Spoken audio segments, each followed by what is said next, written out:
Halo adik-adik, Assalamualaikum warahmatullahi wabarakatuh. Jumpa dengan saya Joko Brono di channel Geologi Wisata Online Yogyakarta dalam acara pembahasan soal-soal PAS 1 penilaian akhir semester 1 mata pelajaran fisika buat adik-adik yang masih duduk di kelas 8 SMP. Nah, pada video yang lalu sudah pada seri 1, yaitu nomor 1 sampai dengan nomor 5. Ini paket yang kedua ya.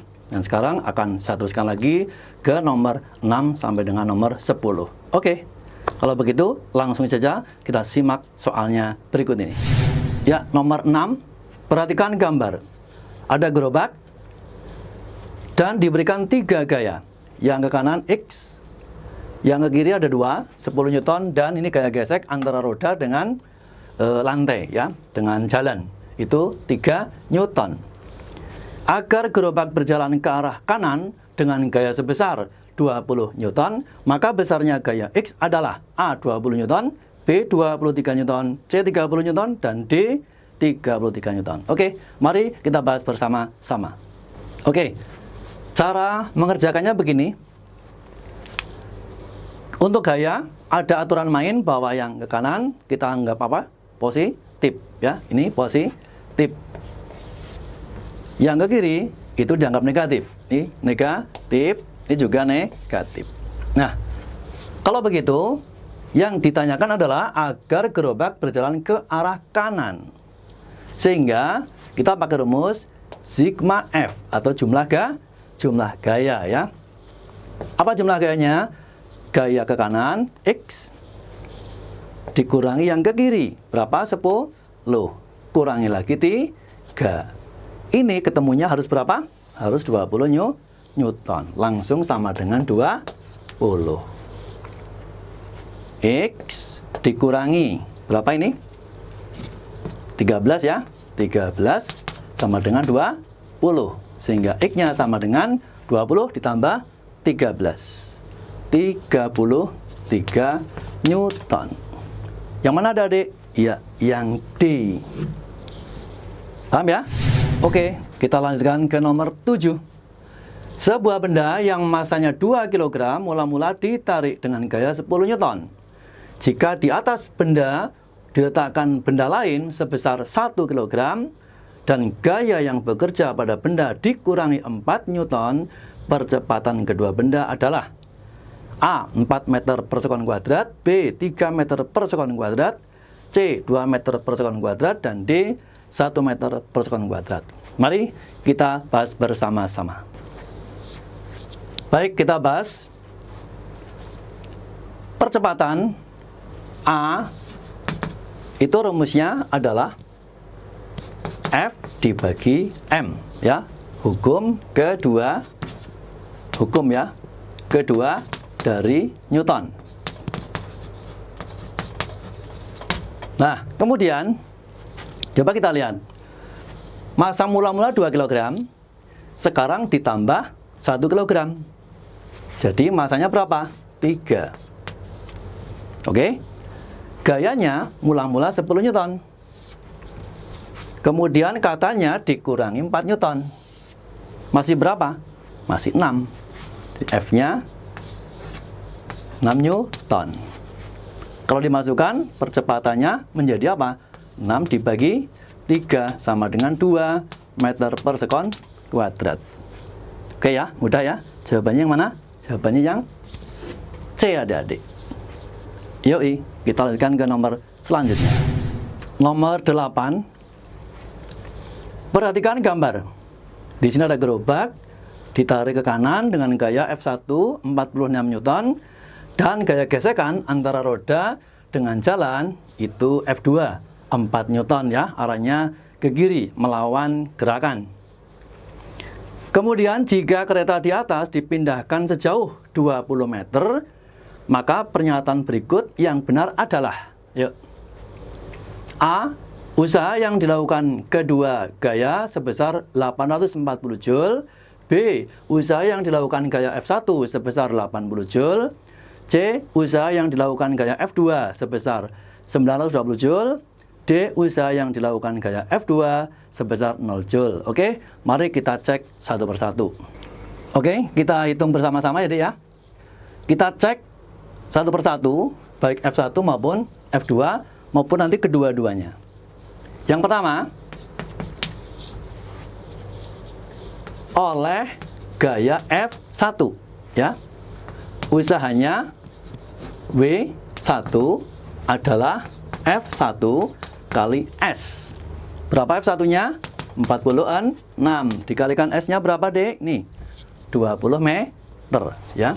20. Berapa? 920 Joule. Oke ya. Nanti kita cek jawabannya ya. Sekarang oleh gaya F2. Ingat F2 ke kiri sehingga harus negatif. W2 sama dengan F2 kali S. Oke. F2-nya 4 Newton tapi minus jadi ya. 4. Kenapa? Karena ke kiri. Dikalikan dengan 20. Sehingga usahanya minus 80 Joule. Kemudian sekarang oleh kombinasi F1 dan F2. Maka dikatakan apa? W total ya. W total itu adalah akibat kedua-duanya. Maka F-nya di jumlah dulu.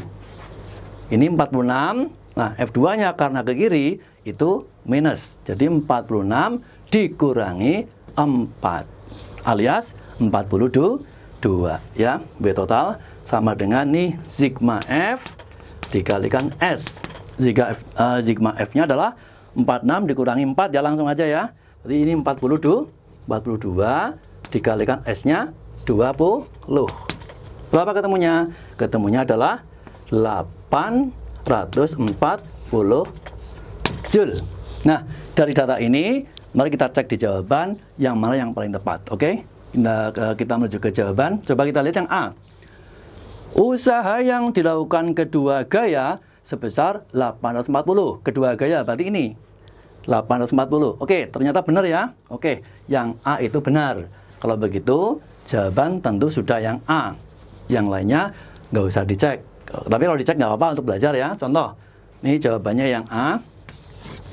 Coba yang B, usaha yang dilakukan gaya F1 sebesar 80 Joule. F1 ini salah ya, harusnya 920. Kemudian yang C, usaha yang dilakukan oleh gaya F2. Nah ini F2 harusnya negatif. Ini dari angkanya saja positif.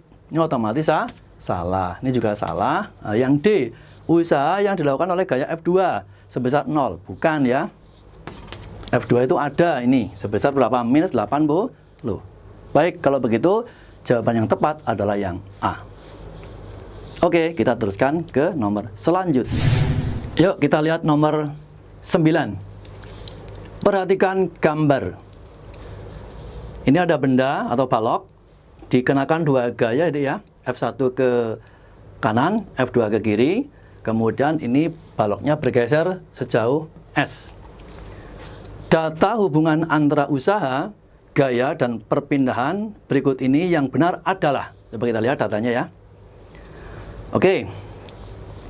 Ini datanya. Nah, sekarang kita cek satu persatu saja. Coba kembali ke gambar. Oke. Nah, dari gambar ini mestinya gaya totalnya adalah F1 dikurangi F2 ya. Jadi pakai rumus apa? Usaha ya. Tadi coba datanya itu. Nah, ini ternyata ada usaha F1, F2 dan S. Ini berarti kita mau menghitung apa? Menghitung usaha. Apakah betul kalau F1-nya sekian, F2 sekian, dan jaraknya atau S-nya sekian, itu usahanya sekian. Gitu ya. Kita hitung saja pakai data soal, nanti kita cocokkan dengan jawaban yang mana yang paling tepat dengan hitungan kita. Gitu ya. Oke. Kembali ke gambar gini. Jadi usaha W itu adalah jumlah gaya ya dikalikan jarak S.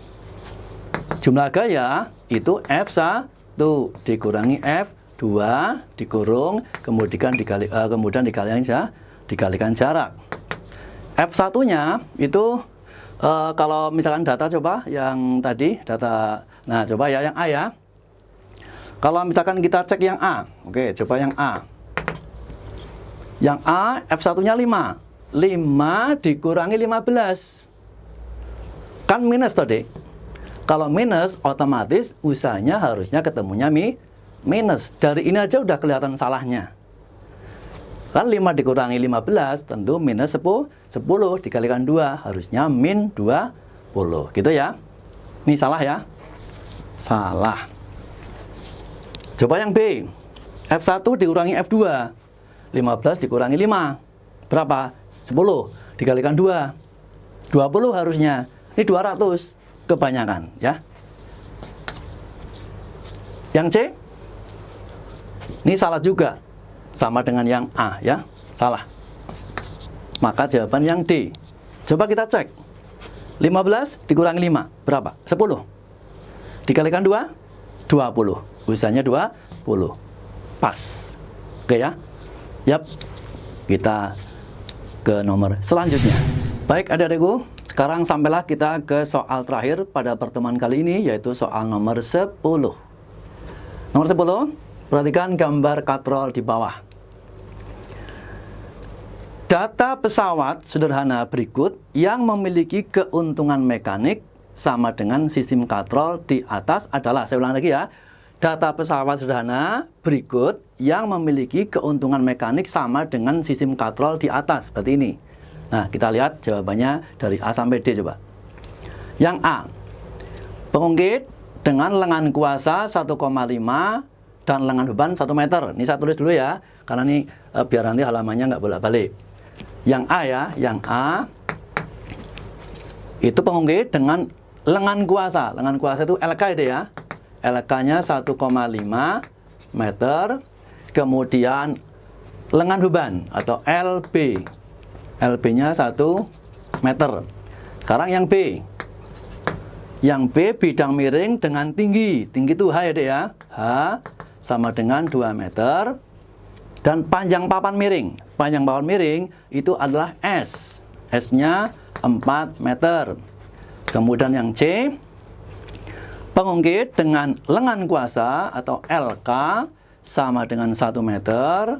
Dan lengan beban atau LB itu 1,5 meter. Sekarang yang D, bidang miring dengan tinggi atau H sama dengan 4 meter. Dan panjang papan atau panjang papan miring ya, itu S sama dengan 2 meter. Oke, mari kita hitung bersama-sama yang sepadan dengan sistem katrol itu yang mana. Adik, kita kembali ke tentang keuntungan mekanik ya. Jadi katrol ini keuntungan mekaniknya di mana ya? Oke, di sini ya. Ini katrol, ini keuntungan mekaniknya adalah 2. Nah, sekarang di antara jawaban A, B, C, D yang keuntungan mekaniknya itu sama dengan 2, sama dengan katrol, itu yang mana? Gitu ya. Coba kita cek yang A. Ini keuntungan mekanik atau KM, rumusnya tahu ya. Keuntungan mekanik adalah lengan kuasa dibagi lengan beban. LK per LB. LB ya, LB. Lengan kuasa 1,5 dibagi 1. Jadi 1,5. Sama nggak? Tidak sama. Yang A jangan dipilih ya. Harus 2 ketemunya dek, biar sepadan. Yang B, papan tingginya 2 meter, bidang miringnya 4 meter. Nah, keuntungan mekanik papan miring atau KM itu adalah papan yang miring itu S dibagi dengan tingginya H, tinggi dinding ya. 4 dibagi 2. Berapa dek? 2. Sama nggak? Sama. Maka jawaban langsung ketemu yang B. C, D pasti juga salah. Oke, jelas ya? Itulah prinsip keuntungan mekanik pada katrol. Ingat-ingat, sistem katrol keuntungan mekaniknya adalah 2. Itu sebagai patokan untuk mengerjakan soal-soal yang semacam ini. Oke. Baiklah adik-adik, perjumpaan kita sampai di sini dulu ya. Kita ketemu lagi dengan pembahasan yang selanjutnya pada video yang berikutnya. Jangan lupa like, share, and komennya. Dan bagi teman atau mungkin kalian ada yang baru bergabung dengan Geol Channel atau dengan saya Joko Brono, silakan di subscribe supaya kami bisa membangun channel dengan baik dan bisa bermanfaat. Oke, terima kasih. Salam jumpa, salam sukses, dan salam sehat. Wassalamualaikum warahmatullahi wabarakatuh. Satu tujuan, Gamma Eksakta.